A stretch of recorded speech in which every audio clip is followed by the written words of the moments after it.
Assalamualaikum warahmatullahi wabarakatuh. Kembali lagi dengan layanan bimbingan konseling kelas 11 SMK Negeri 1 Rengat. Dari saya, Febrina Rezania, SPSI MPD.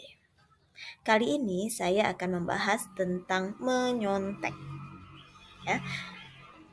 Apa itu penyebab dan solusinya?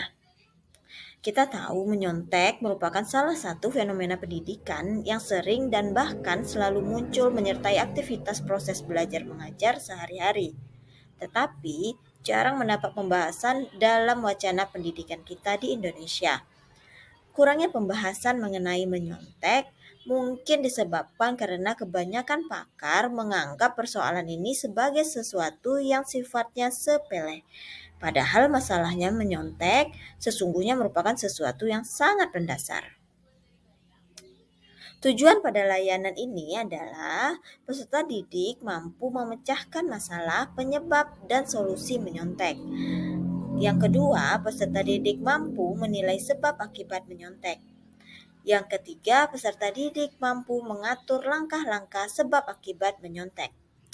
Baiklah semuanya, kita akan membahas satu persatu tentang menyontek.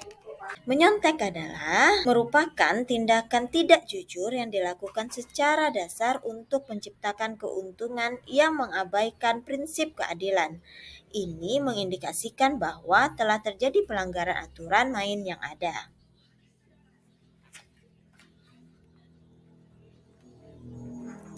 Ada beberapa faktor penyebab menyontek. Yang pertama adalah diri sendiri. Kurangnya rasa percaya diri dalam mengerjakan soal. Biasanya disebabkan ketidaksiapan belajar, baik persoalan malas dan kurangnya waktu belajar. Faktor yang kedua yaitu adalah guru. Banyaknya tugas yang diberikan oleh guru dan waktu pengerjaan yang sangat singkat membuat siswa mengambil jalan pintas untuk menyontek punya temannya atau mencontek dari artikel-artikel yang sudah ada di Google. Faktor yang ketiga yaitu adalah orang tua. Adanya hukuman yang berat jikalau anaknya tidak berprestasi. Ketidaktahuan orang tua dalam mengerti pribadi dan keunikan masing-masing dari anaknya sehingga yang terjadi pemaksaan kehendak. Dan faktor yang keempat yaitu faktor dari sistem pendidikan. Meskipun pemerintah terus memperbarui sistem kurikulum yang ada, akan tetapi sistem pengajarannya tetap tidak berubah. Misalnya tetap terjadi one way, yakni dari guru untuk siswa. Adapun akibat dari menyontek, bagi yang menyontek ketahuan oleh pengawas dapat dipastikan bagaimana kisah selanjutnya, bisa dikeluarkan dari ruang ujian dan menanggung malu. Dan bahkan lebih fatal lagi adalah didiskualifikasi dan dinyatakan tidak lulus ulangan. Ilmu yang didapatkan dengan tidak jujur biasanya tidak membawa barokah. Jangan-jangan mereka yang menganggur setelah lulus karena ilmu yang diperolehnya selama sekolah didapatkannya dengan cara yang tidak jujur pula. Hanya Tuhan yang tahu. Cara penanggulangan menyontek. Yang pertama, faktor pribadi dari penyontek. Bangkitnya rasa percaya diri. Kemudian, arahkan self-concept mereka ke arah yang lebih baik, yang lebih profesional. Biasakan mereka berpikir lebih realistis dan tidak ambisius.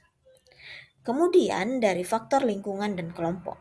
Ciptakan kesadaran disiplin dan kode etik kelompok yang syarat dengan pertimbangan moral.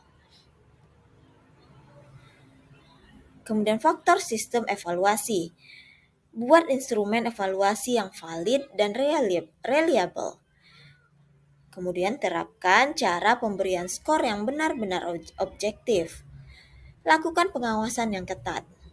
Bentuk soal disesuaikan dengan perkembangan kematangan peserta didik dan dengan mempertimbangkan prinsip pedagogik serta prinsip andragogik. Kemudian faktor yang terakhir yaitu faktor dari guru. Berlaku objektif dan terbuka dalam pemberian nilai. Bersikap rasional dan tidak menyontek dalam memberikan tugas ujian. Tunjukkan keteladanan dalam perilaku moral dan berikan umpan balik atas setiap penugasan. Baiklah, teman-teman, itulah tadi pembahasan tentang menyontek, penyebab, dan solusinya. Semoga bermanfaat. Terima kasih. Assalamualaikum warahmatullahi wabarakatuh.